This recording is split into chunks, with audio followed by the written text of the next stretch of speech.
Party. حزب الشیطان کا بھی قرآن میں تذکرہ ہے. ایک شیطان کی پارٹی. شیطان کی پارٹی کون سی ہوتی ہے؟ جہاں اللہ کا نام نہیں، جہاں نبی کا نام نہیں، جہاں انبیاء کے خلاف عمل ہوتا ہے، جہاں کفر ہے، جہاں شرک ہے، جہاں زیادتی ہے، جہاں ظلم ہے، جہاں ایکسپلائٹیشن ہے، استحصال ہے، لوٹ مار ہے، ڈکیتی ہے، اور دھوکہ ہے، اور دجل ہے، اور فریب ہے، اور کیا کیا ہے. اور آج کے دور کی سیاست کے یہ عناصر ہیں، ایلیمنٹس ہیں. یعنی آج کے دور میں جب سیاست ہم بولتے ہیں تو اس کا مطلب یہ ہوتا ہے کہ اس میں جھوٹ، دھوکہ، فریب، استحصال، لوٹ مار، یہ تو اس کی گھٹی میں پڑی ہوئی. اس لیے اس سے ہٹ کر اگر آپ سوچیں کہ ایسی کوئی سیاست ہے جہاں امانت بھی ہے، اور دیانت بھی ہے، اور انصاف بھی ہے، اور عدل بھی ہے، اور خیر خواہی بھی ہے، اور رفاہی کام بھی ہے، ہر فرد کی ترقی ہے، اور ہر شخص کا حق اس کو دیا جانا ہے، تو یہ تو وہم و خیال کی باتیں ہیں یا ماضی کے دور کی باتیں ہیں. آج کی دنیا میں چاہے وہ امریکہ ہو، چاہے یورپ ہو، چاہے رشیا ہو، چاہے جاپان ہو، پالیٹکس کا جہاں تک تعلق ہے اس میں تو جھوٹ اور دھوکہ اور فریب ایسا ہے کہ گھٹی میں داخل ہو گیا. اور جو بھی وعدے کیے جاتے ہیں، وعدے کرنے والا جانتا ہے کہ میں جھوٹ بول رہا ہوں، اسے معلوم ہے کہ وہ کر نہیں پائے گا، لیکن رجھانے کے لیے اور لوگوں کو قریب کرنے کے لیے، اپنے حق میں ذہن بنانے کے لیے یہ کیا جاتا ہے. اس سے یہ بات واضح ہو گئی کہ اگر ہمارے پاس اللہ تعالیٰ کے بتائے ہوئے نسخوں کے ذریعے علاج نہیں ہوگا، اور اللہ تعالیٰ نے جن کے حق میں وعدہ فرمایا وہ لوگ نہیں ہوں گے، اور وہ جماعت نہیں ہوگی، تو پھر امید لگانا کہ اللہ مدد کرے گا اور اللہ کی نصرت ہوگی، سب خیالی باتیں ہیں، خیالی پلاؤ ہے. اور شیخ چلی کا پلاؤ کہیے، ہونا وونا کچھ نہیں. ہوگا اسی وقت جب مدنی ماحول قائم ہوگا اسی وقت جب اس سے پہلے مکی ماحول برپا ہوگا، جب اسلام کی دعوت ہوگی، تبلیغ ہوگی، اصلاح کا کام ہوگا، اس راستے کی قربانیاں ہوں گی، اور جو کچھ تکلیفیں آئیں گی ان کو سہا جائے گا، برداشت کیا جائے گا. جب یہ عمل ہوگا تو مکی دور برپا ہوگا. جب وہ برپا ہوگا اور صبر اور استقامت کے ساتھ لوگ قائم رہیں گے، اپنا کام کرتے رہیں گے، مشن میں لگے رہیں گے، تو اللہ اس کے نتیجے میں مدینہ منورہ کو عطا فرمائے گا. اور مدینہ منورہ میں پھر ہجرت کے بعد نصرت کا سلسلہ شروع ہوگا، تو اسلامی حکومت بھی قائم ہوگی، نظام قائم ہوگا، لوگ خوشحال بھی ہوں گے، اور آپس میں بھائی چارہ زبردست پیمانے پر ہوگا، ترقی کے راستے کھلتے چلے جائیں گے. جو معرکے ہوں گے ان میں فتح حاصل ہوگی. معرکہ بدر میں 313 کو فتح حاصل ہو جائے گی. احد میں ایک امتحان ہوگا، اور جب خندق کی جنگ ہوگی تو پھر وہ لشکر جو 10-12 ہزار پر مشتمل تھا اس کو شکست فاش ہوگی، اسے ذلیل کر دیا جائے گا، بھگدڑ مچ جائے گی. اور نبی یہ فرمائیں گے، سن 5 ہجری کی بات ہے، یعنی مدینہ منورہ آنے کے 5ویں سال میں آپ نے ارشاد فرمایا، الآن نغزوہم ولا یغزوننا، اب ہم ان پر چڑھائی کریں گے، وہ ہم پر نہیں کر سکیں گے. یعنی صرف 5 سال میں مخالف طاقت کو زیر کر دیا گیا، اس کی ہمت پست کر دی گئی، اس پر رعب مسلط کر دیا گیا. سن 6 میں حضور صلی اللہ علیہ وسلم 1400 صحابہ کو لے کر عمرے کی نیت سے مکہ مکرمہ کے لیے روانہ ہو گئے. جب مکہ مکرمہ سے تقریباً 25 میل کی دوری پر حدیبیہ کے میدان میں پہنچے تو یہ معلوم ہوا کہ مکے کے کافروں نے یہ طے کر رکھا ہے کہ ہم ان کو اندر نہیں آنے دیں گے. نبی صلی اللہ علیہ وسلم نے اس وقت اپنے صحابہ سے یہ بات ارشاد فرمائی کہ جنگ نے ان کو تھکا دیا ہے، اب یہ اس پوزیشن میں نہیں ہے کہ ہمارے خلاف کارروائی کریں. مسئلہ صرف ناک کا ہے، تکبر کا ہے، اور ہمیں یہ چاہیے کہ ہم یہ موقف اختیار کریں کہ اگر آپس میں کوئی اتفاق ہوتا ہے، کوئی مصالحت ہوتی ہے، تو ہم اس مصالحت کو قبول کریں گے کہ یہ ہم پر چڑھ دوڑتے تھے، آج ہم ان کے پڑوس تک پہنچ گئے ہیں، اور ان کو یہ ہمت نہیں ہے کہ 25 میل کی دوری پر یہ ہم پر حملہ آور ہو، جبکہ علاقہ پورا ان کا ہے، مکہ ان کے ہاتھ میں، طائف ان کے ہاتھ میں، آس پاس کے سارے علاقے ٹوٹلی انہی کے ہیں، صرف 1400 مسلمان مسافر جو احرام باندھے ہوئے ہیں، اور ان کے پاس نہ تلوار ہے، نہ توپ، نہ تفنگ، کچھ نہیں، لیکن ایسی ہیبت ہے، ایسا روب ہے کہ کافر اب مقابلہ نہیں کر سکتے۔ یہ دیکھ لیجئے 5 سال کا کارنامہ ہے، کیونکہ حزب اللہ قائم ہو گئی، اللہ کی پارٹی قائم ہو گئی، جند اللہ سامنے آ گیا، اللہ کا لشکر تیار کر دیا گیا۔ آخری نبی صلی اللہ علیہ وسلم نے مکہ مکرمہ میں پہلے محنت کی، دعوت کی محنت، تبلیغ کی محنت کی، اور اسی سے یہ حالات پیدا ہوا کہ مدینہ منورہ کی طرف جب ہجرت ہوئی تو پورا مدینہ اسلام میں داخل ہو گیا، اور اب مدینہ کا ہر فرد، ہر مسلمان اسلام کی فوج میں باقاعدہ داخل ہو گیا، اور نبی صلی اللہ علیہ وسلم کی کال پر جب بھی آپ بلائیں تو جو مخلص مسلمان تھے وہ حاضر ہونے لگے، اور انہی کے ذریعے سے فتوحات کا دروازہ کھلتا چلا گیا۔ جب بھی یہ ہوگا، جہاں بھی ہوگا، جب اس عمل کو دہرایا جائے گا تو فتوحات شروع ہو جائیں گی، اور جب تک یہ عمل دہرایا نہیں جائے گا فتوحات نہیں ہوں گی۔ آخری دور میں دیکھ لیجئے کہ 13ویں صدی ہجری میں حضرت سید احمد شہید رحمت اللہ علیہ نے اسی نظام کو برپا کیا، پہلے ملک کے دورے کیے، دعوت، تو بے شمار وہ افراد جو کفر میں ملوث تھے، شرک میں ملوث تھے، ہدایت یافتہ ہوئے، بے شمار منافق مسلمان، بگڑے ہوئے مسلمان ہدایت یافتہ ہوئے، ان کو صحیح راستہ ملا۔ یہ عمل ہوتا رہا پورے ہندوستان میں۔ اس کے بعد ہجرت کا آپ نے فیصلہ کیا کہ اب ضرورت ہے مدینہ منورہ کو برپا کرنے کی، اور اس کے لیے افغانستان کی سرزمین کو چنا کہ وہاں سے ہم آگے بڑھیں گے۔ مقابلہ انگریزوں سے تھا، جن کی طاقت کے سامنے ہندوستان کی تمام حکومتیں زیر ہو گئی تھیں۔ بنگال انہوں نے فتح کر لیا تھا، کرناٹک فتح کر لیا تھا، بمبئی ان کے ہاتھ میں تھا، اور تامل ناڈو ان کے ہاتھ میں چلا گیا تھا، ہر طرف سے وہ غالب آ گئے، یہاں تک کہ دلی میں انہوں نے اپنے جھنڈے گاڑ دیے، لال قلعے پر ان کا پرچم لہرانے لگا۔ جب یہ سب ہو گیا تو پہلے تو حضرت سید صاحب نے زبردست دعوتی دورے کیے، اصلاحی کام کیا، ایک ایسا لگا جیسے ہوا چل گئی۔ اس کے بعد ہجرت کی اور نصرت کا عمل شروع ہوا۔ پھر اللہ تعالیٰ کو منظور ہوا کہ جیسے جنگ احد میں سید الشہداء حضرت حمزہ شہید ہو گئے، حضرت مصعب ابن عمیر شہید ہو گئے، حضرت انس ابن النضر شہید ہو گئے، حضور پاک علیہ السلام کے قریب ترین اصحاب جنگ احد میں شہید ہوئے۔ اللہ کو یہ منظور تھا، لیکن ان کی شہادت کا یہ مطلب تو تھا نہیں کہ اب اسلام رک گیا، دب گیا اور دشمن غالب آ گیا، بلکہ یہ مقامات ہوتے ہیں جو اللہ دیتا ہے۔ تو حضرت سید احمد شہید رحمۃ اللہ علیہ کے لیے بالاکوٹ کی سرزمین پر وہ مقام طے کیا گیا جو مقام اللہ تعالیٰ نے سید الشہداء کو، حضرت مصعب بن عمیر اور دیگر حضرات صحابہ کو عطا فرمایا، وہ ان کے لیے طے کر دیا گیا، مولانا اسماعیل شہید کے لیے طے کر دیا گیا، اور متعدد اصحاب کے لیے طے کر دیا گیا، تو ان کو وہ مقام شہادت نصیب ہو گیا۔ لیکن ان کے ہی خون کا یہ نتیجہ تھا، ہندوستان کی سرزمین جب ان کے خون سے سیراب کی گئی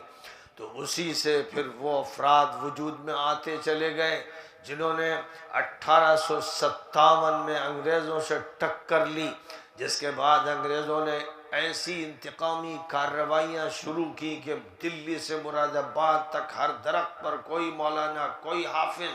لٹکا ہوا تھا، اور سولی کا پھندا اس کی گردن میں تھا، اور جیل بھر گئے، دلی لاشوں سے پٹ گئی، محلوں میں لاشیں ہی لاشیں۔ ایسا لگا کہ انگریز پوری طرح غالب آ گئے،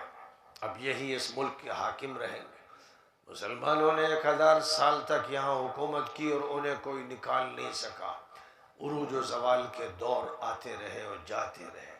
لیکن وہ انگریز جنہوں نے 1857 میں یہ سمجھا کہ اب انہوں نے قتل عام کر کے اور مسلمانوں کو ذلیل کر کے اور جیلوں کے حوالے کر کے پوری طرح غلبہ حاصل کر لیا، تو حضرت سید احمد شہید رحمۃ اللہ علیہ کے خلفاء اور حضرت سید صاحب کے شاگرد اور حضرت سید صاحب کے تربیت یافتہ افراد اور اللہ کی پارٹی اور اللہ کا لشکر سرگرم ہو گیا۔ کتنی لاشیں گرا دو، کتنا ہی ظلم ڈھا دو، کتنے ہی دردناک واقعات پیش آئیں اور کتنے ہی تم جنگل کے درندوں کو مسلط کر دو، لیکن یہ مت سمجھنا کہ تم ہمیں مٹا دو گے۔ وہ کھڑے ہو گئے اور اس کے بعد جو سلسلہ چلا ہے تو چلتے چلتے حضرت شیخ الہند تک پہنچا، مولانا محمود حسن دیوبندی رحمۃ اللہ علیہ تک پہنچا، جنہوں نے 1915 میں افغانستان کے کابل میں ایک عبوری حکومت قائم کر دی۔ راجہ مہندر پرتاپ سنگھ کو اس کا صدر بنایا گیا، مولانا عبید اللہ سندھی کو اس کا وزیر داخلہ بنایا گیا،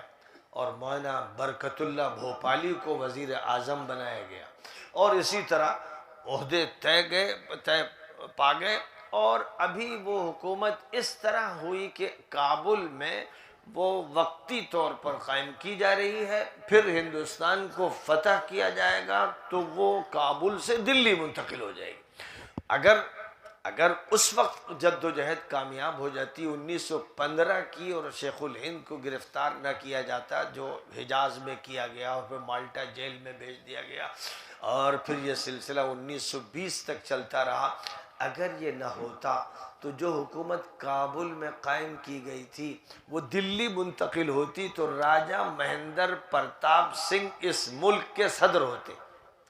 اور مولانا برکت اللہ بھوپالی اس ملک کے وزیر اعظم ہوتے، اور مولانا عبید اللہ سندھی وزیر داخلہ یا وزیر خارجہ جو بھی تھے وہ ہوتے، اور پھر اس کے بعد آپ سوچ سکتے ہیں کہ حزب اللہ کس طرح اپنے نظام کو چلاتی۔ لیکن اپنے مخبروں نے،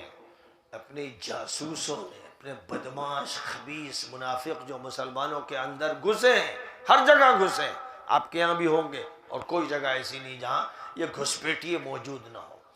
انہوں نے غداری کی، خیانت کی، اور شیخ الہند کے بارے میں مخبری کر کے ان کو انگریزوں کے حوالے کروا دیا،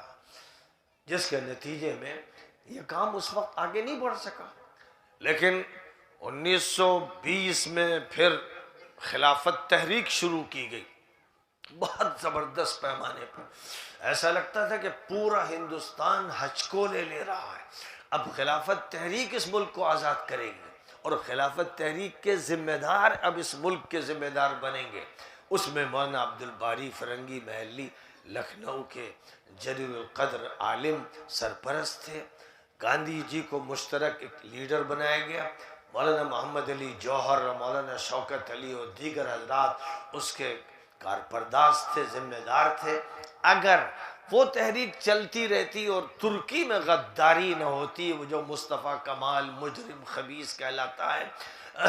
اگر وہ وہاں بغاوت نہ کرتا اور اسلام کے خلاف جد و جہد نہ کرتا تو خلافت تحریک کا نظام دلی میں قائم ہو جاتا، اور پھر یہاں اس ملک میں حکومت ہوتی مولانا محمد علی جوہر کی، مولانا شوکت علی کی، اور اس میں گاندھی جی بھی ہوتے اور بھی لوگ ہوتے، ایک مشترک حکومت ہوتی جو ان کے کاندھوں پہ قائم ہوتی۔ لیکن پھر یہی کہ جو واقعات پیش آتے ہیں کہیں نہ کہیں سے مسلمانوں کی طرف سے شرارت ہوتی ہے، نفاق ہوتا ہے، بدماشی ہوتی ہے۔ یہ جو گھسپیٹی ہیں ہماری صفوں میں سب سے لعنتی یہی ہے، نقصان ہمیشہ انہی سے پہنچا ہے۔ تو ان کے ذریعے وہ نقصان پہنچا، یعنی ترکی جس کے لیے خلافت کی بات کی جا رہی تھی، اس ترکی میں خلافت کے ٹکڑے کر دیے وہاں کے ملعون و مجرم مصطفیٰ کمال نے۔ سلطان عبدالحمید کو گرفتار کر کے ایک یہودی کے ذریعے گرفتار کر کے جیل بھیج دیا گیا۔ یہ وہاں ہوا تو خلافت تحریک ختم ہو گئی، جن کے لیے وہ تحریک برپا کی گئی تھی وہی نہیں رہ گئے، تو اب تحریک کیا چلتی؟ یہ اس وقت کی صورتحال ہوئی۔ لیکن حضرت سید احمد شہید رحمۃ اللہ علیہ کا جو خون گرا تھا بالا کوٹ میں، اور زمین کی جو سچائی ہوئی تھی شہداء کے خون سے، وہ رنگ لاتا رہا، وہ خون رنگ لاتا رہا، اپنے اثرات دکھاتا رہا، اور انگریزوں کو شکست پہ شکست اب سیاسی طور پر دی جاتی رہی، اور ہندو مسلم اتحاد کا اتنا زبردست مظاہرہ کیا گیا کہ ایسا لگتا تھا کہ ہندو اور مسلمانوں میں نہ مذہبی کوئی تفرقہ ہے، نہ قومی ہے، نہ قبائلی ہے، نہ کوئی دلت رہ گیا، نہ کوئی برہمن رہ گیا، اور نہ ہندو مسلم کے جھگڑے رہ گئے۔ ایک ایسی لہر تھی انگریزوں کے مقابلے میں تھی کہ ہندو مسلم سب ایک متحدہ طاقت بن گئے، اور تسلسل کے ساتھ، یعنی 1920 میں خاص طور پر ہندو مسلم اتحاد شروع ہوا، خلافت تحریک کے ذریعے شروع ہوا، اور خلافت تحریک کے ذریعے جو اتحاد شروع ہوا یہ اتحاد قائم رہا۔ صرف بیچ میں وہ دور آیا جس میں بہت سے لوگوں کے جرائم ہیں، اور کوئی شک و شبہ نہیں کہ اس میں کانگریس کی غلط پالیسیوں کو بڑا دخل ہے،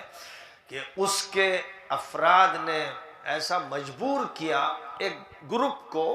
جس کی سربراہی جناح صاحب کر رہے تھے، کہ مطالبہ یہ شروع کر دیا گیا کہ ہم کو تو الگ ملک چاہیے، ہم کو تو پاکستان چاہیے۔ یہ مطالبہ ان حالات میں درست نہیں تھا، ملک کو متحد رہنا چاہیے تھا، ہندو مسلم اتحاد ہونا چاہیے تھا، لیکن حالات ایسے پیدا کیے گئے کہ ایک لیڈر برپا ہوئے اور انہوں نے پاکستان کا مطالبہ شروع کر دیا۔ نتیجتاً اسی رخ پر پھر لوگ بڑھتے چلے گئے، کیونکہ بہت سے لوگوں کو یہ احساس تھا، اور بعض بڑے علماء بھی یہ احساس پیدا کر رہے تھے کہ جن لوگوں پر ہم اعتماد کر رہے ہیں اور بھروسہ کر کے ان کو ووٹ دے رہے ہیں اور ان کا ساتھ دے رہے ہیں، یہ کل ہمارے ساتھ غداری کریں گے، یہ دھوکہ کریں گے، چھوٹے دل کے لوگ ہیں، صرف چھوٹا ہے ان کا، اور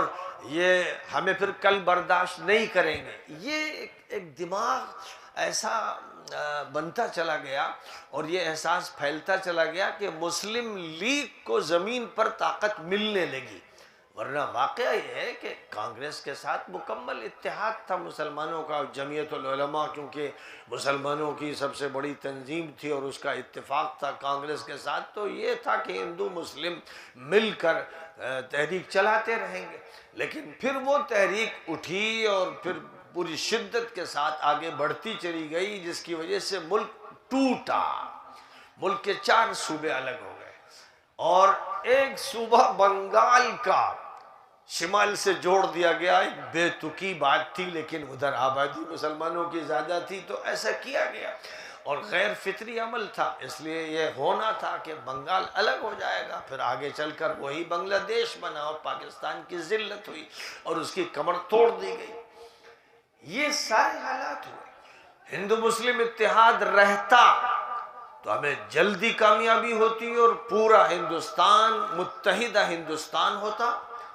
جیسے مسلمانوں نے اپنے دور میں اس پورے ملک کو ایسا متحدہ ملک بنایا تھا کہ افغانستان سے لے کر سری لنکا تک اور بمبئی کے ساحل سے لے کر برما تک پورے ہندوستان پر وہ اسلامی نظام قائم تھا جس نے اس ملک کے 4 اطراف کو دلی سے جوڑ دیا تھا۔ تو یہ ایک بڑا کارنامہ تھا، لیکن پھر دھیرے دھیرے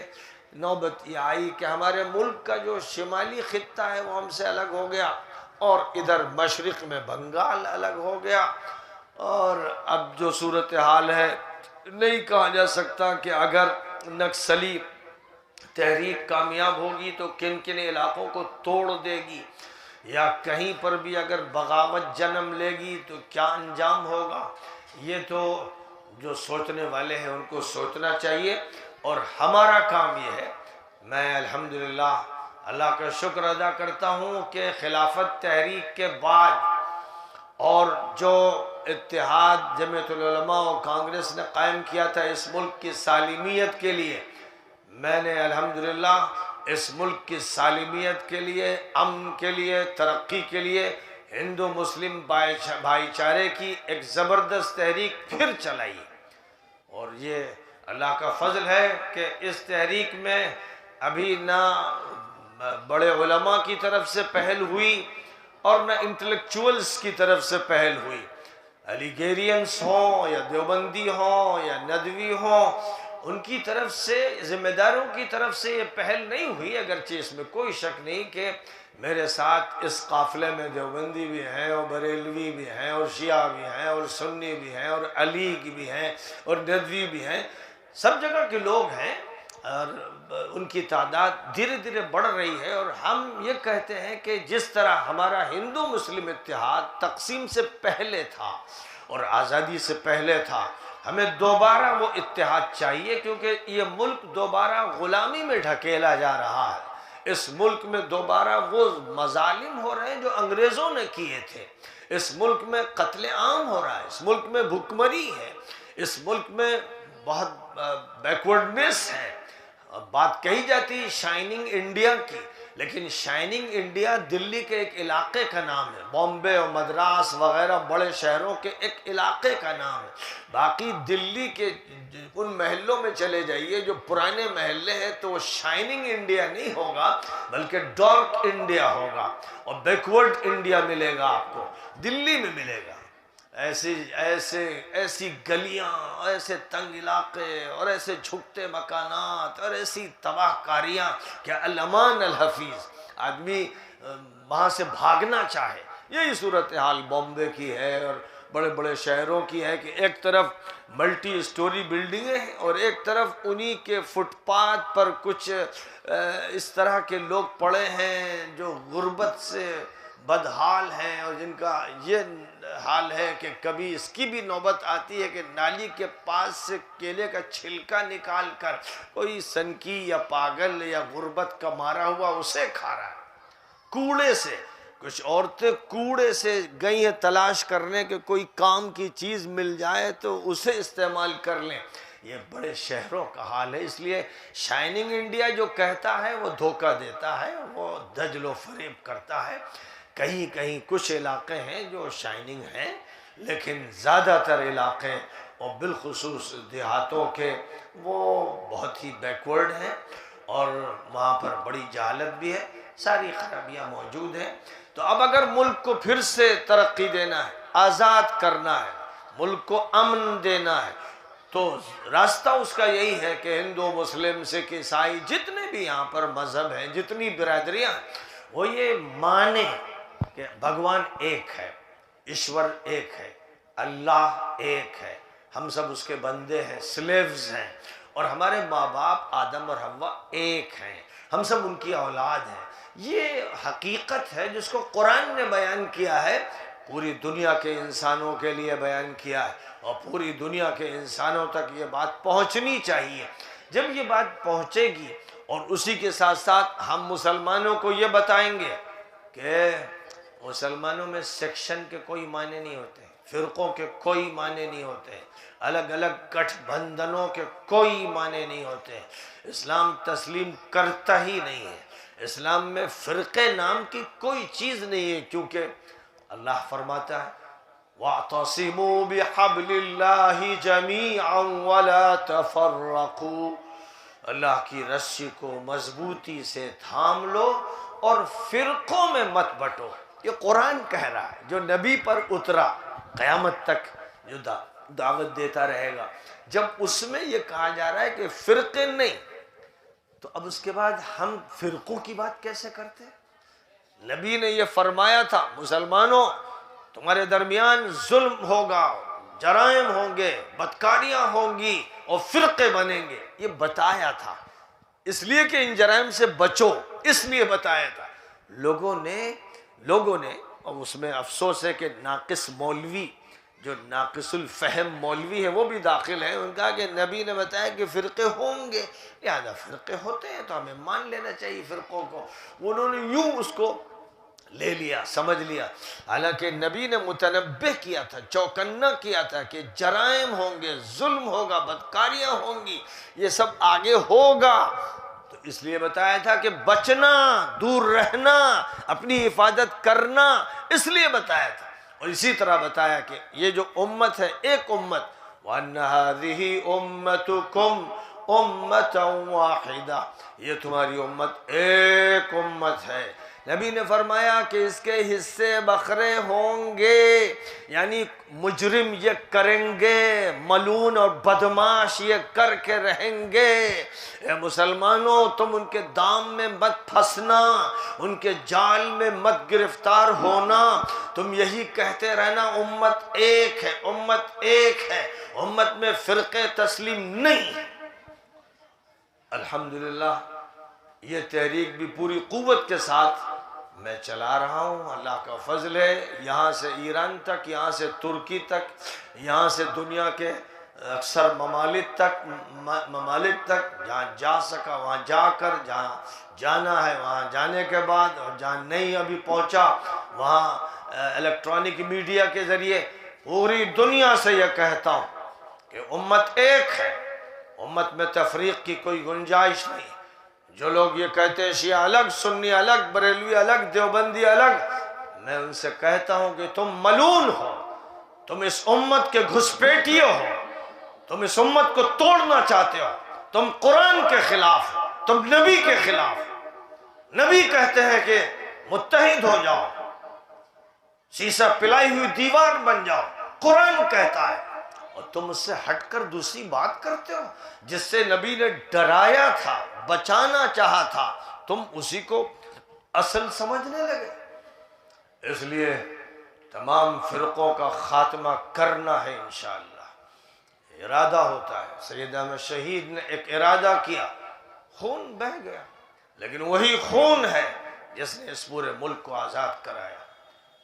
انہی کے نقش قدم پر ہم بھی چل رہے ہیں۔ ایک صدا ہے، ایک پیغام ہے، ایک دعوت ہے، ایک للکار ہے، ایک پکار ہے، سننے والے سنیں گے اور جو نہیں سنیں گے رکاوٹیں ڈالیں گے، مجرمانہ کردار ادا کریں گے، راستے سے ہٹا دیے جائیں گے۔ اس لیے یاد رکھیے اللہ تعالیٰ نے سنگین عذاب کی دھمکی دی ہے ان لوگوں کو جو امت میں جھگڑے کرتے ہیں، اختلاف کرتے ہیں، دوریاں پیدا کرتے ہیں، کاٹتے ہیں، پھاڑتے ہیں۔ وَلَا تَكُونُوا كَالَّذِينَ اخْتَلَفُوا وَلَا تَكُونُوا كَالَّذِينَ تَفَرَّقُوا وَاخْتَلَفُوا مِن بَعْدِ مَا جَاءَهُمُ الْبَيِّنَاتُ وَأُولَئِكَ لَهُمْ عَذَابٌ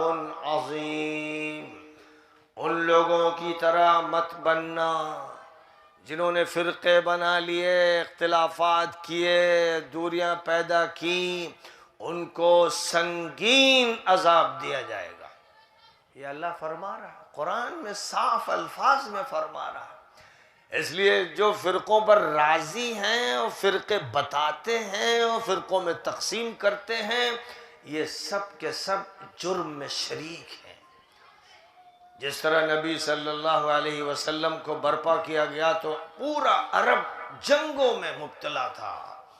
ایک قبیلہ دوسرے قبیلے کو کھائے چلا جاتا تھا، طاقتور کمزور پر ظلم کر رہا تھا۔ نبی اٹھے، دعوت دی ایمان کی اور اتحاد کی اور اخوت کی اور بھائی چارے کی۔ جن کے درمیان 40 سال تک جنگیں ہوئی تھیں، نبی نے ان کو شیر و شکر کر دیا، سگے بھائیوں سے زیادہ طاقتور اخوت ان میں پیدا کر دی۔ قرآن نے کہا انما المؤمنون اخوہ، تمام ایمان والے بھائی بھائی ہیں، نبی نے اس آیت کریمہ کو صرف اپنی دیوار پر آویزہ نہیں کر دیا اور صرف اس کی تلاوت نہیں کی اور صرف اس کا تعویذ بنا کے نہیں دیا، بلکہ مدینہ منورہ میں بھائی چارے کا نظام اس طرح قائم کیا کہ ایک مہاجر اور ایک انصاری اور ایک مہاجر اور ایک انصاری دو کو ایسا بھائی بنا دیا کہ وہ ایک گھر میں رہیں، ایک ساتھ رہیں، ایک دوسرے کی ضرورت پوری کریں۔ پھر اس کے بعد پوری جماعت بھائیوں کی جماعت۔ یہ آپ نے مدینہ منورہ میں نظام مواخات یعنی بھائی چارے کا نظام قائم کیا۔ تو اب جو قرآن میں کہا جا رہا ہے نبی اسے زمین پر انجام دے رہے ہیں، اس کو نافذ کر رہے ہیں۔ یہی مطلوب ہے، قرآن کے مطالبات مطلوب ہیں، صرف پڑھنے کے لیے اور رٹنے کے لیے نہیں ہے۔ اس لیے اس امت کو ایک کرنا ہے۔ تو بہرحال میں یہ کہہ رہا تھا کہ تقسیم سے پہلے کی جو صورتحال تھی جس کو جناح صاحب نے نقصان پہنچایا، یعنی میں یہ جانتا ہوں کہ اکیلے جناح صاحب اس غلطی کے مرتکب نہیں ہوئے ہیں، کانگریس اس جرم میں شریک ہے، اور کانگریس کے نامی گرامی افراد کے نام اب تو مولانا ابوالکلام آزاد کی کتاب میں چھپ چکے ہیں۔ وہ کتاب کا حصہ جو مولانا ابوالکلام آزاد کا محفوظ کر دیا گیا تھا لاک میں کہ 30 سال کے بعد اس کو نکالا جائے گا، کیونکہ مولانا یہ سمجھتے تھے کہ میری زندگی میں اگر یہ راز افشا ہو گئے تو لوگ جینے نہیں دیں گے، لیکن مولانا نے وہ باتیں انڈیا ونس فریڈم میں لکھ دی تھی کہ اس کے اصل ملزم، تقسیم کرنے کے ملزم پنت اور پٹیل ہیں، اور گاندھی جی نے ان کی بات مانی، اور میں گاندھی جی سے کہہ کے تھک گیا کہ آپ کسی حالت میں تقسیم کے کاغذ پر دستخط نہ کریں، لیکن گاندھی نے پٹیل کی بات مانی اور میری بات نہیں مانی۔ مولانا نے یہ بات لکھ دی ہے، اور وہ صفحات جو لاک میں تھے باہر آ گئے ہیں، چھپ گئے ہیں، کوئی بھی پڑھ سکتا ہے۔ تو یہ واقعہ ہے، واقعات سے لوگوں کو واقف ہونا چاہیے۔ جو پروپیگنڈا آج کل کیا جاتا ہے میڈیا کے ذریعے، اس میں سے 99% جھوٹ ہوتا ہے، اس لیے آپ اس پروپیگنڈے پر یقین نہ کریں۔ آپ کا اگر کوئی میڈیا ہے، مثلا سوشل میڈیا آپ کا ہے، کوئی چینل آپ چلاتے ہیں یا آپ کے معتمد لوگ چلاتے ہیں، ان کو سنیے اور ان کے ذریعے سے واقعات کے بارے میں سمجھنے کی کوشش کیجیے۔ اور جو عام میڈیا ہے، عام جو چینلز ہیں، جو اخبارات ہیں، ان سے دور رہیے، اس طرح جیسے کوڑی سے دور رہتے ہیں اور جیسے زہر سے دور رہنا چاہیے۔ ان کی باتوں کو اگر پڑھنا چاہیں تو پڑھ لیجئے، لیکن یقین ہرگز نہ کیجئے گا۔ یاد رکھیے اس کو، بالخصوص ہندی جو پیپرز ہیں ان کے یہاں تو ایک خاص ایجنڈا ہے، اس ایجنڈے کے تحت وہ بات پیش کرتے ہیں، خبر بناتے ہیں، خبر چھانٹ کر دیتے ہیں، تفریق پیدا کرتے ہیں، بھائی چارے کے نظام کو توڑتے ہیں۔ انگلش پیپر بھی یہ کرتے ہیں، لیکن پھر بھی بعض انگلش پیپر کچھ سنجیدہ ہیں۔ اردو کے جو اخبارات ہیں وہ بھی ہندی اخبارات کے مالکوں کے غلام ہیں، ان کے تابع فرمان ہیں، اس لیے ان میں جو خبریں ہوتی ہیں ان کے بھی 50% حصے کو آپ کنارے کر دیجئے، ہر چیز ان کی بھی تسلیم نہ کیجئے، کیونکہ بہرحال آدھا تیتر بھی ہے اور آدھا بٹیر بھی ہے، مکمل سچائی اردو پیپرز میں بھی نہیں ہے۔ ان سب چیزوں کو گاؤں گاؤں میں سمجھنے کی ضرورت ہے، اور اس بات کی ضرورت ہے کہ اب ہم دوبارہ ایک تو اسلام کی بنیاد پر دنیا بھر کے مسلمانوں میں اتحاد کی تحریک چلائیں، اور دوسری طرف انسانیت کی بنیاد پر ہندو بھائیوں کو، جینیوں کو، بدھسٹوں کو اور دلتوں کو، ایس سی کو، ایس ٹی کو، او بی سی کو، جتنے بھی ہمارے کانسٹیٹیوشن میں طبقات ذکر کیے گئے ہیں، بالخصوص جو بیکورڈ ہیں، آپریسڈ ہیں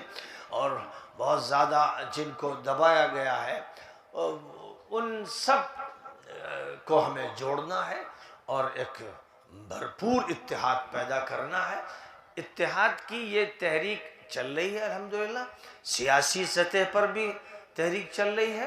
اور سماجی سطح پر بھی تحریک چل رہی ہے. مقصد سیاسی مفادات کا حصول نہیں ہے، بلکہ جیسے تقسیم سے پہلے ہندوستان کو آزاد کرانے کے لیے ہندوستان میں جن کے اندر انسانیت کا احساس تھا اور بھائی چارے کی فکر تھی، جس طرح وہ سب اکٹھا ہوئے تھے اور ان کی مشترکہ جدوجہد سے اس ملک کو انگریزوں سے آزادی ملی تھی، آج انگریزوں کے ایجنٹ وہ سب ہیں. خوب یاد رکھیے، میں کسی کا نام نہیں لینا چاہتا، وہ سب انگریزوں کے ایجنٹ ہیں جو ہندو مسلم تفرقہ پیدا کرتے ہیں،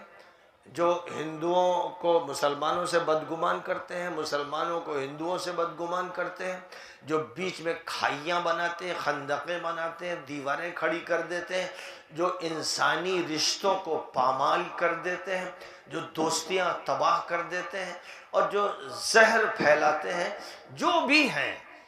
نام ان کا آپ جانتے ہو تو ٹھیک، نہ جانتے ہو تو جان لیجئے، کیونکہ واقف رہنا چاہیے کہ کون ہے جو ہمیں زہر کھلا سکتا ہے، کون ہے جو ہمیں تباہ کر سکتا ہے، جاننا تو چاہیے. لیکن جو بھی یہ کرتا نظر آئے، جو بھی ہندو مسلم نفرت کی بات کرے، جو بھی بھائی چارے کو توڑے، جو بھی کسی کو سائیڈڈ کرے کیونکہ وہ مسلمان ہے، جو بھی کسی مسلمان کی دیانتدارانہ امانتدارانہ بات نہ سنے، جو بھی ٹارگٹ کرے کسی بھی طبقے کے اور کسی علاقے کے مسلمانوں کو، چاہے وہ آسام کے ہوں یا تریپورہ کے ہوں یا کسی بھی علاقے کو، جو بھی کسی ایک آدمی کو گھیر گھار کے اس پر وار کرے، جس کو موب لنچنگ آج کل کہا جا رہا ہے کہ ایک پوری بھیڑ جو ہے وہ اس کو نشانہ بنا لے، جو بھی یہ کرے وہ ملعون اور بدماش انگریزوں کا ایجنٹ ہے، وہ شیطان ہے، وہ ابلیس کا پروردہ ہے.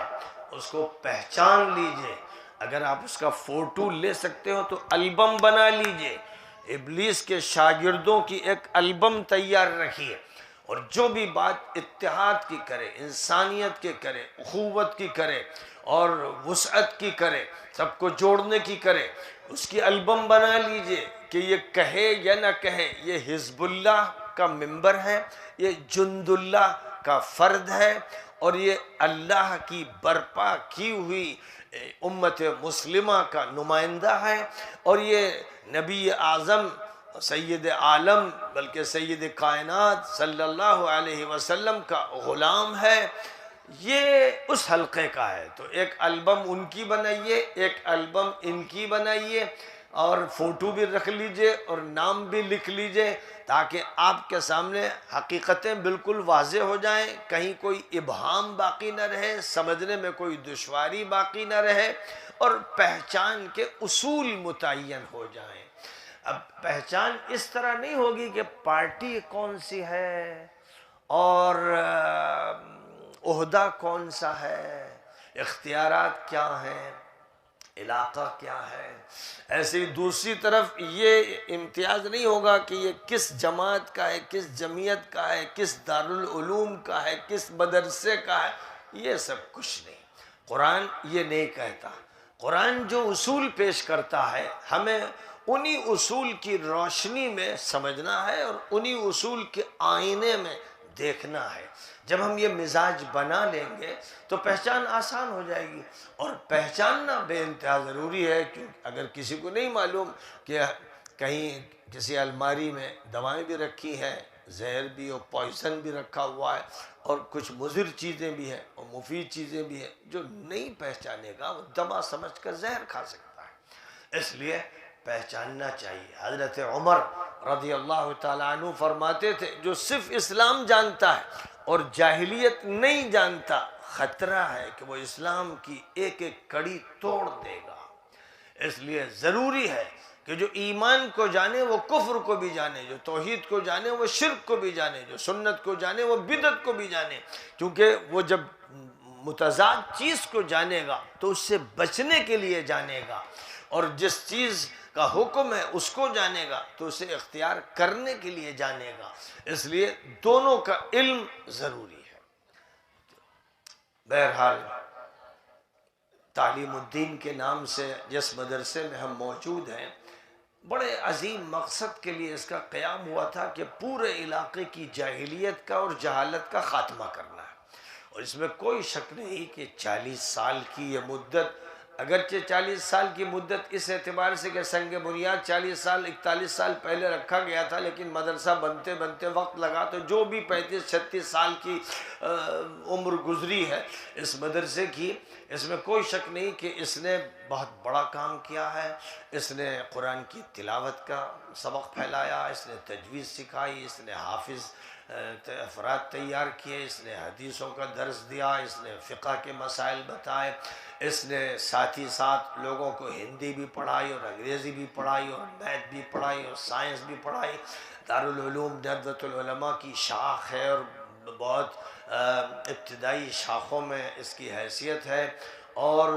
ندوۃ العلماء کے مشن کی ترجمانی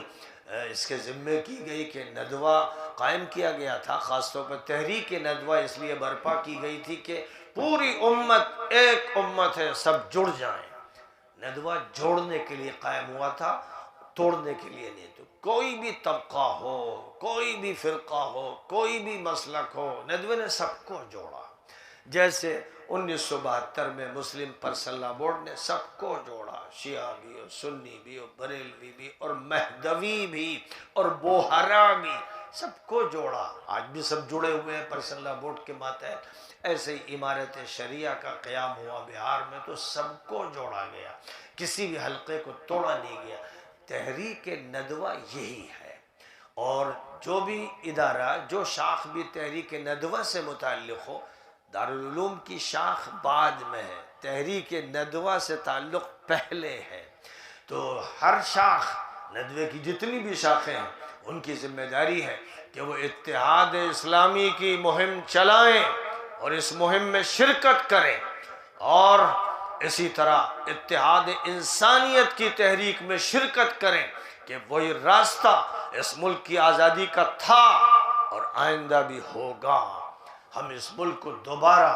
اس اتحاد انسانی کے لشکر کے ذریعے آزاد کریں گے، اور اسی طرح اتحاد اسلامی کے ذریعے اس ملت کی شیرازہ بندی کریں گے، اور اس ملت کو نبی پاک علیہ السلام کے دور کی طرف لے جانے کی کوشش کریں گے کہ اس کا نام ہی تجدید ہے۔ تجدید، مجدد پیدا ہوں گے، تجدید کا کام کریں گے۔ علماء نے یہ بات واضح کی ہے کہ تجدید کا مطلب یہ ہوتا ہے کہ جیسے دین نیا نیا آخری نبی کے ذریعے آیا تھا، بے لاگ تھا، بے میل تھا، اس میں کوئی ملاوٹ نہیں تھی، کوئی فرقہ بندی نہیں تھی، کوئی مسلک نہیں تھا، کوئی آپس کا جھگڑا نہیں تھا، جیسے اس دور میں قرآن آیا، نبی نے جس طرح تربیت فرمائی، جو اسی طرف لے جائے گا وہ اپنے دور کا مجدد ہوگا، وہی تجدیدی کام کرنے والا ہوگا، اسی کے ساتھ دینے والے نبی کے ساتھ کھڑے ہوں گے، اور ان کو نبی کی معیت اور رفاقت ملے گی، اور جو اس کا راستہ کاٹیں گے، اس سے دشمنی کریں گے، اس کے خلاف فضا بنائیں گے، وہ پھر آگے چل کر شیطان کے ساتھ ہوں گے، دجال کے ساتھ ہوں گے، مجرموں کے ساتھ ہوں گے۔ یہ فیصلہ الہی ہے، اس کو سمجھ لینا چاہیے کہ قرآن کی آیات اس پر شاہد ہیں، یہ ایک امر واقعہ ہے۔ اس لیے جہاں جہاں بھی ندوے کی شاخ ہے، جیسے ممتاز آباد جالون میں آپ سے یہ کہوں گا کہ صرف اس مدرسے کی چہار دیواری کی فکر مت کیجیے۔ مجھے یہ اچھا نہیں لگا کہ یہاں تو نوجوانوں کی بھیڑ ہونی چاہیے تھی، زیادہ تر بزرگ ہیں، کچھ نوجوان بھی ہیں، لیکن بھیڑ ہونی چاہیے تھی، سیلاب ہونا چاہیے تھا۔ وجہ یہ کہ ابھی ذہن بنا نہیں، ابھی تحریک ندوہ کا صحیح معنی میں تعارف نہیں ہوا ہے، ابھی حزب اللہ کے بارے میں بتایا نہیں گیا ہے، ابھی جند اللہ کی تعلیم نہیں دی گئی ہے۔ اس لیے ایک تحریک شروع کر دیجئے، جس تحریک کے اثرات جالون میں بھی ہوں اور ارئی میں بھی ہوں، اور آس پاس کے جتنے بھی یو پی کے ادھر مغربی اور شمالی علاقے، یہاں تک کہ مدھیہ پردیش میں آپ آگے بڑھتے بڑھتے بھوپال تک پہنچ جائیے، اور اسی طرح جو بھی سلسلہ ہے اس سلسلے کو بڑھاتے بڑھاتے لکھنؤ تک پہنچ جائیے، پھر اللہ توفیق دے تو دلی تک پہنچ جائیے۔ لیکن یہاں سے اسی مدرسے سے ایک تحریک برپا کیجئے، آپس کے اتفاق کی، اتحاد کی، ترقی کی، عروج کی، اور تعلیم کے نظام کو بہتر سے بہتر بنانے کی۔ اور یہ کہ ہمارا کوئی بچہ بھی جب تک قرآن نہیں پڑھے گا، عربی زبان کے الفابیٹ اور حروف تہجی نہیں پڑھے گا، حرام ہے کہ وہ کسی انگلش اسکول میں جائے یا کسی ہندی اسکول میں جائے، حرام ہے۔ پہلے اس کو اللہ کا کہنا ہے، نبی بھیجے گئے اور نبی کا تعارف کرایا گیا، یتلو علیہم آیاتی، پہلا کام نبی کا یہ ہے کہ ہر بچے کو، ہر بچی کو، ہر انسان کو قرآن پڑھنا سکھا دے، یہ پہلا کام۔ اس لیے جو باپ قرآنی الفاظ سے اپنے بچے کو محروم کر کے اسکول میں بھیج رہا ہے، اور وہ بھی کسی مشرکانہ، ملحدانہ، کافرانہ، ظالمانہ اسکول کے حوالے کر رہا ہے، اس باپ کو یاد رکھنا چاہیے کہ اپنی تو جہنم تیار کر رہا ہے، اپنی نسلوں کو بھی اپنے ساتھ جہنم میں لے جانے کا جرم کر رہا ہے۔ اللہ نے قرآن میں فرمایا، یا ایہا الذین آمنوا قوا انفسکم واہلیکم نارا وقودها الناس والحجارہ، اے ایمان والو، اپنے کو اور اپنوں کو، اپنی ذات کو اور اپنے گھر والوں کو دوزخ سے بچاؤ، جس کا ایندھن ہوں گے لوگ بھی اور پتھر بھی۔ اپنے کو بچاؤ۔ تو جو بڑے شوقین بن رہے ہیں، دو چار پیسے مل گئے تو انگلش میڈیم اسکول میں پڑھائیں گے، چاہے وہاں عیسیٰ کو سن آف گاڈ کہا جاتا ہو، اور چاہے وہاں دیو مالائی نظام پڑھایا جاتا ہو، بھائی ہم تو وہاں پڑھائیں گے جہاں ہمارا بچہ ذرا ترقی کر کے اچھا نوکر بنے۔ تو جب انگریز یہاں آئے تھے تو انہوں نے یہ کہا تھا کہ ہم ایسی تعلیمی پالیسی بنا رہے ہیں کہ ہندوستان کے لوگوں کو اپنا نوکر چاکر بنائے، کلرک بنائے۔ آج بھی لوگ جن کے پاس تھوڑے سے پیسے آ جاتے ہیں، ان کے اندر یہ شوق اٹھتا ہے کہ ہم کیوں نہ یہودی کے نوکر بن جائیں، عیسائی کے نوکر بن جائیں، مشرک کے نوکر بن جائیں۔ آزادی کی اگر ہم فکر کریں گے تو کہیں ایسا نہ ہو کہ جیل جانا پڑے، یا شہید ہونا پڑے، یا فقر کا سامنا کرنا پڑے۔ یہ شیطانی وسوسوں کی آماج گاہ بن گئے ہیں لوگوں کے دل اور دماغ۔ اس لیے تحریک چلائیے، کوئی بچہ بھی جب تک قرآن نہیں پڑھ لے گا، وہ دین سے واقف نہیں ہو جائے گا، وہ اسکول نہیں جائے گا۔ اور جو بچے اسکول جا رہے ہیں ان بچوں کے لیے آپ مارننگ اور ایوننگ کلاسز شروع کیجئے، مدرسے میں اس کا انتظام ہو کہ وہ بچے جو اسکول جاتے ہیں، جو وقت بھی ان کا فارغ ہو، اس فارغ وقت میں 1 گھنٹے مثلا ان کو کچھ قرآن پڑھا دیا جائے، کچھ مسئلے بتا دیے جائیں، ان کو طہارت سکھا دی جائے اور ضروری باتیں بتا دی جائیں۔ اس کے لیے تو کم از کم طے کر لیجئے کہ لازماً ہونا ہے، کوئی بچہ، کوئی بچی بھی ایمانیات سے محروم نہیں چھوڑی جائے گی۔ تو ایک مارننگ کلاس مثلا، یا ایوننگ کلاس، عصر بعد کوئی کلاس ہو سکتا ہو، مغرب بعد ہو سکتا ہو، جو وقت بھی لوگوں کو سوٹ کرے ان سے مشورہ کر لیجئے۔ لیکن 1 گھنٹے کے ایسے کلاسز چلائیے جن میں ضروری مسائل بتا دیے جائیں، قرآن کا لب و لہجہ سکھا دیا جائے، کچھ نبی کی باتیں بتا دی جائیں، تاکہ ایمان محفوظ رہے۔ یہ بہت ضروری ہے۔ ساتھ ہی ساتھ اس مدرسے کے ذمہ داروں سے یہ بھی کہتا ہوں کہ ایلڈرز ایجوکیشن بھی شروع کیجئے، تعلیم بالغان۔ تو جو 40 سال کے، 50 سال کے، موقع نہیں ملا بچپن میں تعلیم حاصل کرنے کا، آپ 70 سال کے ہو گئے، ان کے لیے بھی مدرسہ کھلا ہوا ہے۔ جیسے کہ نبی اکرم صلی اللہ علیہ وسلم کا مدرسہ جو مسجد نبوی میں تھا، 24 گھنٹے کھلا رہتا تھا، وہاں 90 سال کا بوڑھا بھی پڑھتا تھا اور 7 سال کا بچہ بھی پڑھتا تھا، اور خواتین بھی آتی تھیں، اور وہ بھی نمازوں کے بعد حضور کے بیانات سنتی تھیں اور جمعہ کا خطبہ سنتی تھیں۔ یہ اہتمام تھا۔ تو نبی نے جو ایجوکیشن سسٹم قائم کیا اور نبی نے جو اسکول بنایا، جو مدرسہ بنایا، اس نہج پر ہر مدرسے کو چلنا ہے۔ لہذا مدرسے میں ایلڈرس ایجوکیشن کا بھی سسٹم ہو،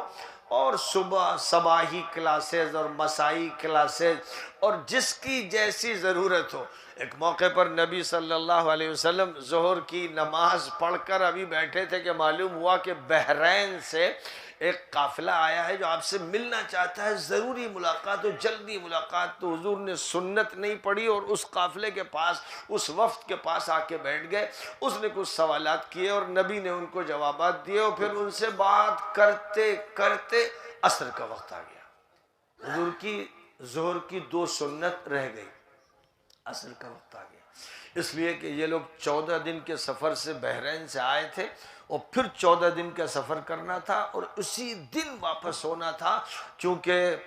رجب کا مہینہ تھا، اور رجب کا مہینہ اگر ختم ہو جاتا تو غارت گری شروع ہو جاتی تھی۔ اور رجب کے مہینے میں عرب خیال رکھتے تھے کہ بھئی یہ محترم مہینہ ہے، اس میں عمرہ کیا جاتا ہے، یہ رواج تھا، تو کوئی غارت گری نہیں کرنی، تو انہیں جلدی جانا تھا۔ تو حضور نے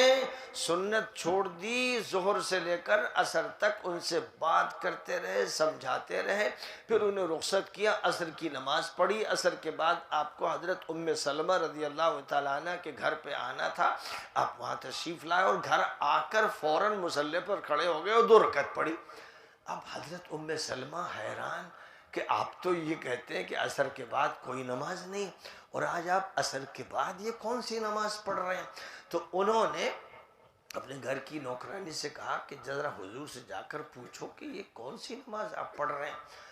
تو حضور نے یہ فرمایا کہ بتا دو جا کر کہ میری ظہر کی سنت رہ گئی تھی، اب اس وقت میں اسے پڑھ رہا ہوں۔ تو اس پر حضرت ام سلمہ نے یہ سوال کیا کہ حضور اگر ہماری بھی چھٹ جایا کرے تو کیا ہم بھی عصر کے بعد اس کی قضا کر لیا کریں؟ فرمایا نہیں، تمہیں نہیں کرنا ہے، یہ میرا خاص معاملہ ہے، اور میں نے اپنے لیے یہ عمل کیا ہے۔ تم لوگوں کی اگر قضا ہو جائے تو پھر عصر بعد نہیں، مغرب بعد پڑھو، کسی اور وقت پڑھ لو، کیونکہ عصر بعد کوئی اور سنت وغیرہ نہیں ہے، کوئی نفل بھی نہیں ہے۔ مغرب تک کا جو وقت ہے وہ ذکر و اذکار کے لیے ہے، تسبیحات کے لیے ہے، یا اور دوسرے جو اعمال ہوں ان کے لیے۔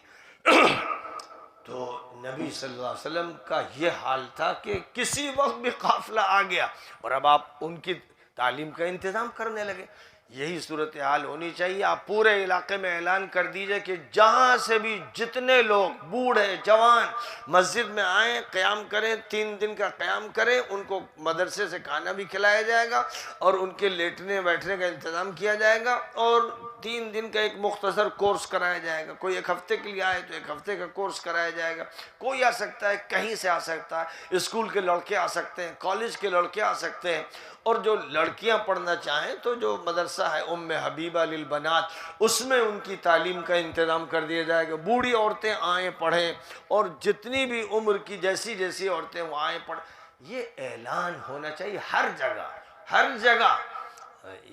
ہم کو ایکٹیویٹ کر دینا چاہیے، اور ڈائنمک سسٹم قائم کرنا چاہیے، ایک موومنٹ برپا کر دینا چاہیے۔ تحریک صرف یہ نہیں کہ سب سست پڑے ہوئے ہیں، بے جان، اور کوئی حرکت نہیں، کوئی نشاط نہیں، اس سے تو موت ہو جائے گی قوم کی۔ تو جو محنت کی تھی نبی پاک علیہ الصلوۃ والسلام نے، اور پھر جو صحابہ کرام نے محنت کی، اور نبی صلی اللہ علیہ وسلم کی اولاد نے، آپ کی جو جان سے زیادہ آپ کو عزیز تھے، انہوں نے جو محنتیں کی، جو قربانیاں دیں، جن میں ایک نام حضرت سیدنا حسین علیہ السلام کا ایسا نام ہے کہ پوری دنیا کو ہلا کے رکھ دیا، اور آج تک پوری دنیا ان کا کلمہ پڑھ رہی ہے کہ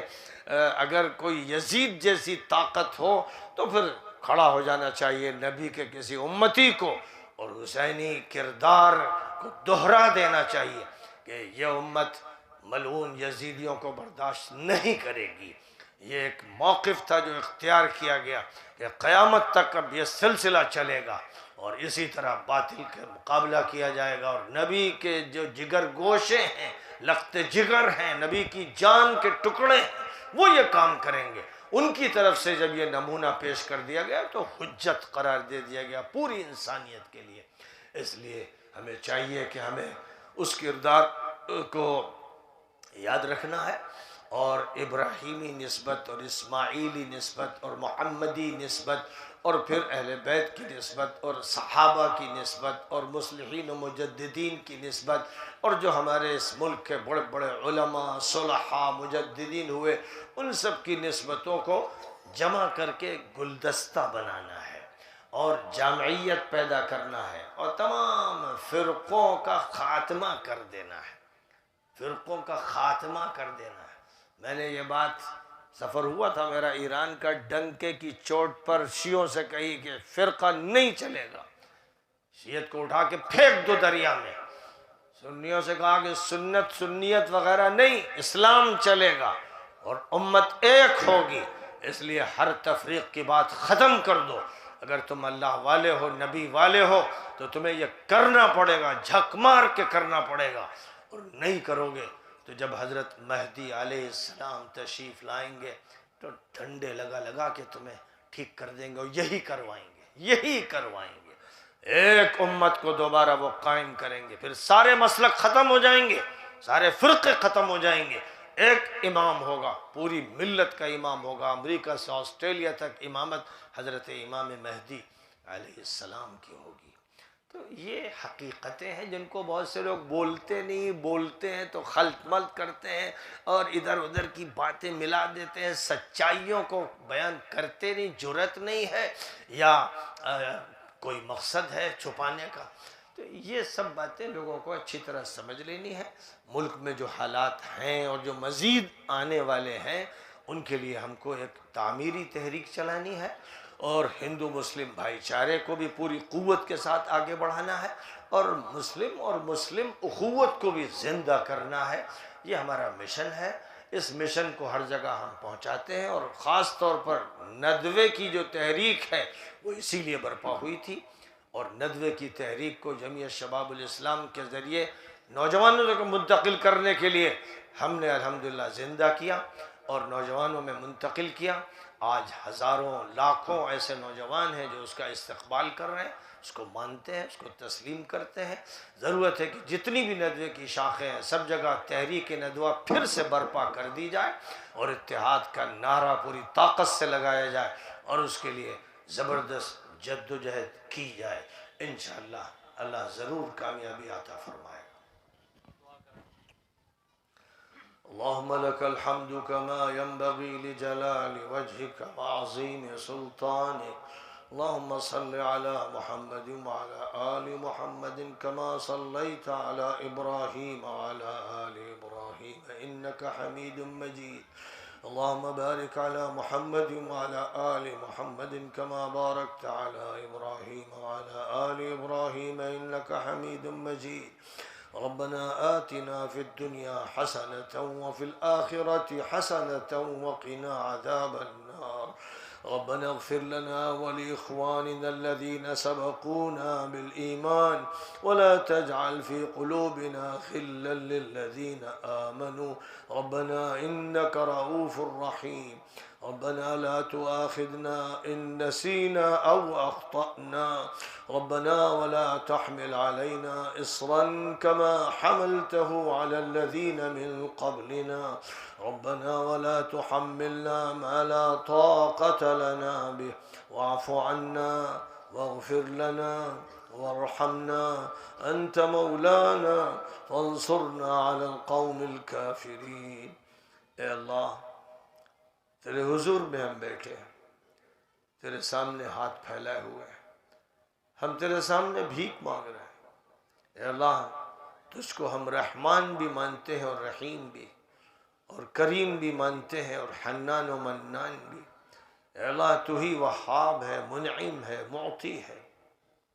سب کچھ تو ہی عطا فرماتا ہے، بے مانگے عطا فرماتا ہے۔ اے اللہ مانگنے والے کو تو محروم نہیں فرماتا ہے۔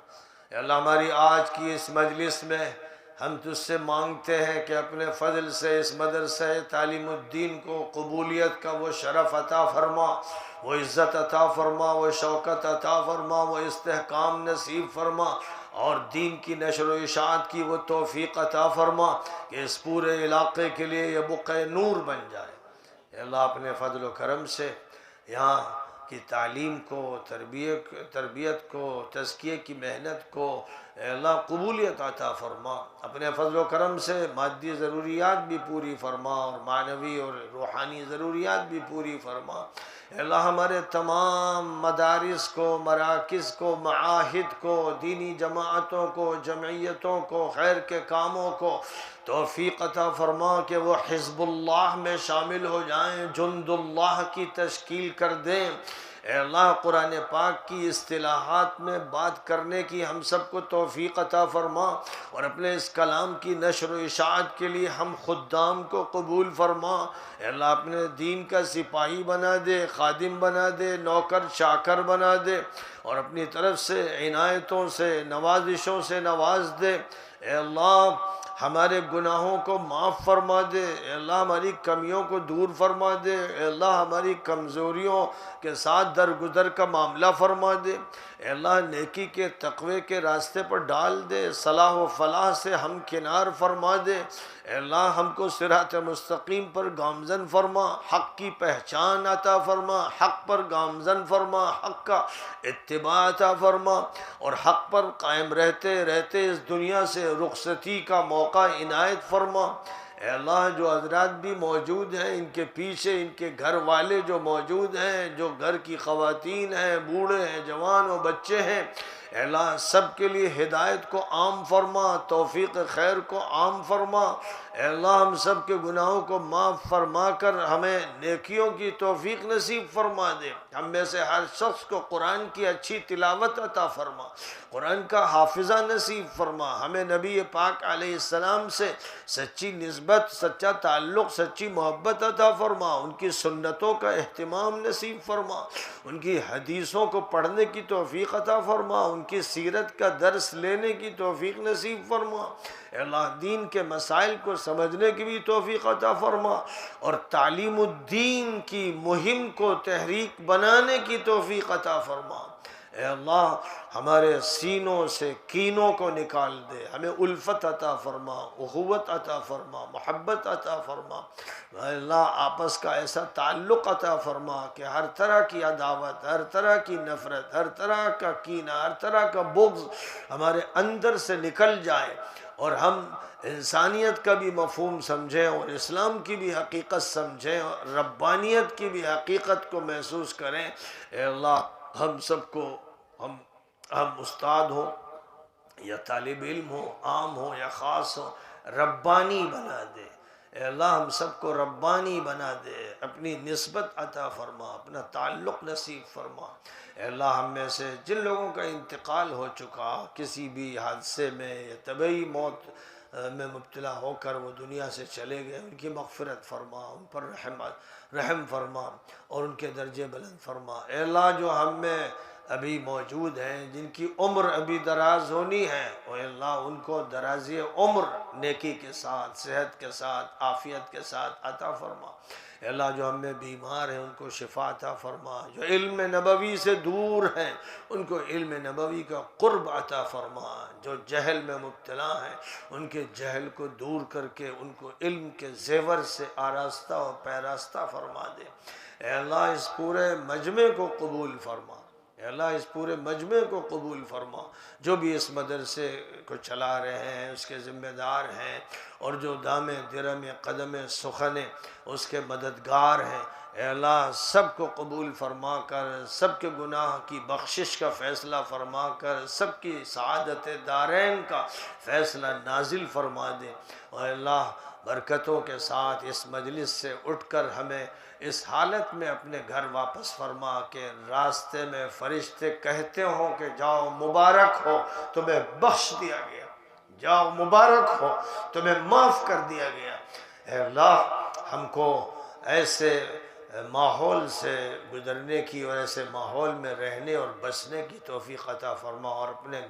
گھروں کو بھی اے اللہ فرشتوں کے ماحول کے مطابق بنانے کی توفیق عطا فرما۔ ہر وہ چیز جو حرام ہے، ناجائز ہے، اس سے ہمارے گھروں کی حفاظت فرما، خواتین کی حفاظت فرما، مردوں اور بڑوں اور بوڑھوں بچوں کی حفاظت فرما، ہمیں اچھا ماحول نصیب فرما دے۔